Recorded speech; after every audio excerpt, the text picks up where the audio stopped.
तसं नाही मी व्हिडिओ बनवायला नाही पाहिजे तरी बनवतोय.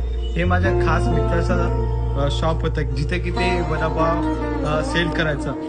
खरं म्हणलं तर मला खराब या कारण असं वाटतं त्याची न्यू ओपनिंग होती.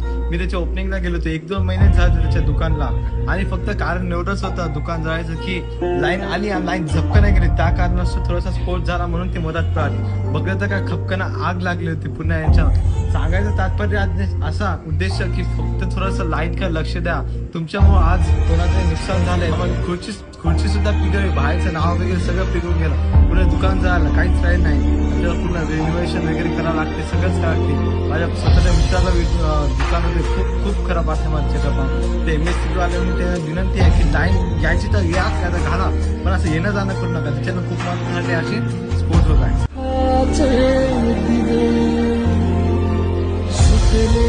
धागे उरले मागे उसासे सुनो